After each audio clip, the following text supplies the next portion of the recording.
Wassim Nasr, bonjour. Bonjour. Vous nous emmenez aujourd'hui au Niger. Vous constatez un affrontement interdjihadiste entre l'organisation État islamique et Al-Qaïda, le JNIM. C'est le premier affrontement entre ces deux organisations, en tout cas dans le pays, au Niger. Oui, effectivement, donc c'est la première fois que l'État islamique et le JNIM se confrontent sur le territoire nigérien. On va voir sur une carte où ça s'est passé exactement. Donc c'est à la frontière avec le Burkina Faso.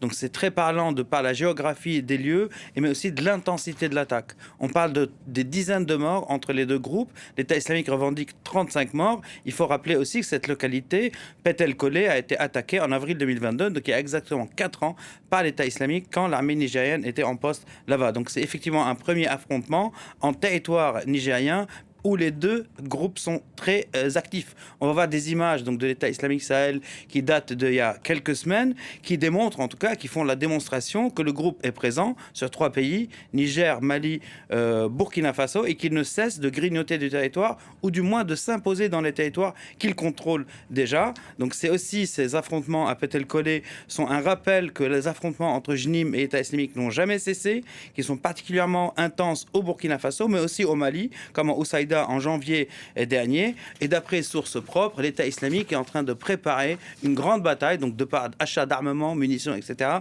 contre le JNIM dans la région d'An Songo. On va regarder une carte du Burkina Faso pour voir les zones d'affrontement entre les deux groupes. On peut dire qu'en février, il y a 18 morts revendiqués par l'État islamique dans la région d'Arbinda. Le 3 avril, donc il y a quelques jours, un affrontement revendiqué par le JNIM dans la région de Seno, mais aussi 23 morts à Adoudji en février aussi. On parle aussi d'une défection donc d'un commandant du JNIM, c'est pas un commandant important, Sadou, des rangs du JNIM vers les rangs de l'État islamique. Selon sources propres, il a quitté avec un de ses gardes du corps.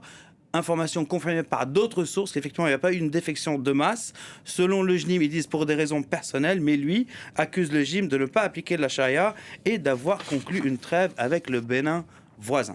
On est dans la fameuse zone des 3 frontières, entre le Mali, le Burkina Faso et le Niger, on en parle souvent, mais cette guerre, Wassim, entre les deux groupes, entre l'État islamique et le JNIM, elle s'étend vers une autre zone frontalière, cette fois entre le Niger, le Nigeria et le Bénin. Comment est-ce que ça se traduit sur le terrain? Donc effectivement, après une période aussi d'accalmie des attaques du JNIM au nord Bénin, il y a eu 2 attaques très importantes et on peut imaginer que ce soit une réponse aux accusations de ce chef qui a fait défection, qui a accusé le JNIM d'avoir conclu un accord avec le Bénin. On a une vidéo d'une des 2 attaques qu'on pourrait voir. Donc on est à peu près à 10 km de la frontière avec le Burkina Faso et le JNIM s'est attaqué à 2 bases avancées donc, de l'armée béninoise. Et là on voit un M113 donc, de fabrication américaine, donc ce qui confirme qu'on est effectivement au Bénin. Et on va regarder une carte où on voit en fait l'évolution des 2 groupes sur la nouvelle zone de 3 frontières, donc entre le Bénin, le Niger et le Nigeria. Et vous constatez, on voit ce qui est en bleu, c'est l'État islamique, ce qui est en jaune, c'est le JNIM, et on voit en fait qu'il y a une course aux frontières, une course aux routes, une course au butin dans les casernes, donc une course aux ressources. Et par ailleurs, le JNIM, dans ses 2 derniers journaux donc, qui publient toutes les semaines, la une était pour le Sahel, et dans un des 2, on va voir, il y a une photo donc d'un commandant de l'État islamique. On va voir la photo qui a quitté la zone de Dosso qu'on voit sur cette frontière. Donc il y a quelques temps pour rejoindre l'État islamique lac Tchad. Il est mort au combat contre qui? Contre Boko Haram, alors que l'État islamique a aussi tué Chikao. Donc la guerre qui fait rage dans le monde fait rage aussi dans cette zone. Mais on a aussi la confirmation que la jonction était faite entre l'État islamique Afrique de l'Ouest et sa filiale au Sahel, parce qu'on a tous vu l'attaque très élaborée. On en a parlé ici de l'aéroport de Niamey.